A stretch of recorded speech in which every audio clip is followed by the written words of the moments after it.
28 जुलाई 2008 यानी कि आज से ठीक 17 साल पहले सोनी सब पर एक सीरियल की स्टार्ट हुई थी, तारक मेहता का उल्टा चश्मा।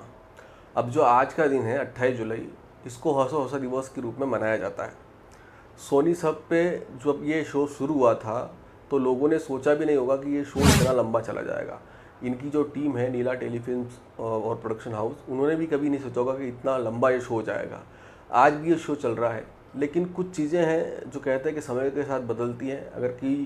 अगर कोई चीज़ टॉप पे है तो वो लो पे भी आती है, और किसी चीज़ का अगर अच्छा टाइम चल रहा है तो उसका डाउनफॉल भी आता है।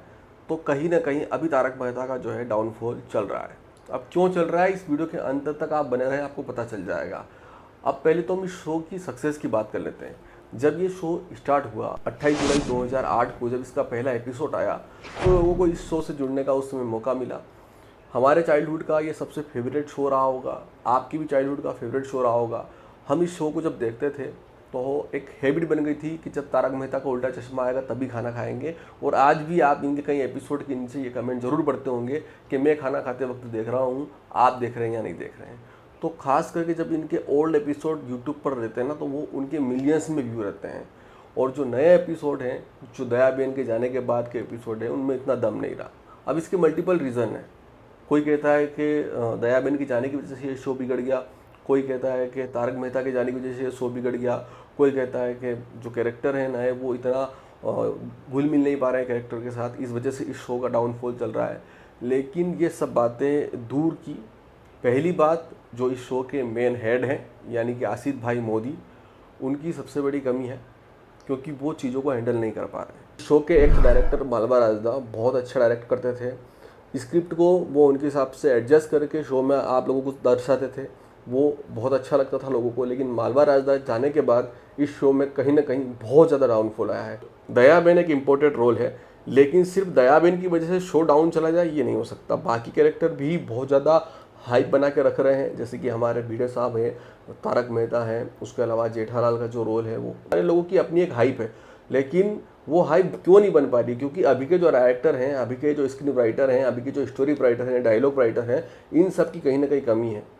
बहुत सारी चीज़ों को बार बार दिखाना अच्छा नहीं होता है। कोई जोक है उसके ऊपर आप एक बार हंस सकते हैं, दो बार हंस सकते हैं, लेकिन तीन तीन चार चार बार आप नहीं हंस सकते। एक चीज़ का सस्पेंस आप एक बार रख सकते हैं, दो बार रख सकते हैं, लेकिन हर बार एक ही चीज़ का अगर आप सस्पेंस बना के रखेंगे तो लोग उस चीज़ को एक्सेप्ट कर ही लेंगे अब कि हमेशा एंड यही होना है। पोपट लाल की शादी का इशू जब से शो चल रहा है तब से बना के रखा, तो ये यूँ सोच रहे कि हमारी ये एक गुड टाइमलाइन है कि हम इस शो में पोपट की शादी के रिश्ते लाते हैं, लेकिन लास्ट टाइम में हर बार की तरह उसकी शादी नहीं होती है। तो आप उसकी शादी करवाइए ना, एक अच्छा सा आपको कैरेक्टर मिलेगा, उसकी जो वाइफ आएगी, नए कैरेक्टर जोड़िए। अगर कुछ पुराने कैरेक्टर चले गए तो नए कैरेक्टर जोड़िए, आप क्यों नहीं जोड़ रहे हैं? अब तो 17 साल के बाद रॉयल चैलेंजर बेंगलोर यानी कि आरसीबी भी आईपीएल की ट्रॉफी उठा चुकी है, तो अब तो कम से कम पोपटलाल की शादी करवा दो। हर चीज़ की हाइप बना के रखना लॉन्ग टाइम तक सही नहीं है। पोपटलाल की शादी का ये राइट टाइम है, आप उसकी शादी करवाइए। एक अच्छा सा फनी कैरेक्टर उस शादी के ज़रिए आप सीरियल के अंदर जोड़िए, ताकि नए कैरेक्टर आएंगे, नई लीड करेंगे तो इस शो में जान आएगी। आपके जो स्क्रिप्ट राइटर हैं उनको कहिए कि आज के टाइम की जो न्यू जनरेशन की जो सोच है उसको शो के अंदर दिखाएं।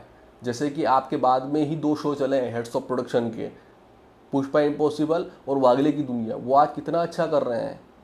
आपकी टीआरपी बहुत ज़्यादा कम होती जा रही है। क्यों होती जा रही है? क्योंकि आप चेंज करने के लिए नहीं सोच रहे हैं। आप अभी भी उसी सोच में जी रहे हैं, 2008 वाली सोच में, और वो सोच आपको चेंज करना होगी। एआई का ज़माना है, तो आपको एआई के ज़माने के साथ चलना होगा, नए कैरेक्टर को जोड़ना होगा, नए लोगों की सोच को दिखाना होगा शो के अंदर। अगर आप नहीं दिखाएंगे तो हो सकता है कि शो बंद भी करना पड़े, और आपके पास तो कोई दूसरा प्लान भी नहीं है, आपका कोई शो भी नहीं आ रहा, दूसरा कोई प्रोजेक्ट भी तैयार नहीं है आपका जो टीवी पे चल रहा हो। तो प्लीज़ मैं रिक्वेस्ट करता हूँ आसिफ कुमार भाई मोदी से, नीला टेलीफिल्म प्रोडक्शन हाउस से, कि प्लीज़ इस बारे में सोचें, अपने स्क्रीन राइटर, डायलॉग राइटर के ऊपर ध्यान दें, उनके ऊपर काम करें, उनसे बोलें कि आज के टाइम की चीज़ें शो के अंदर दिखाएं।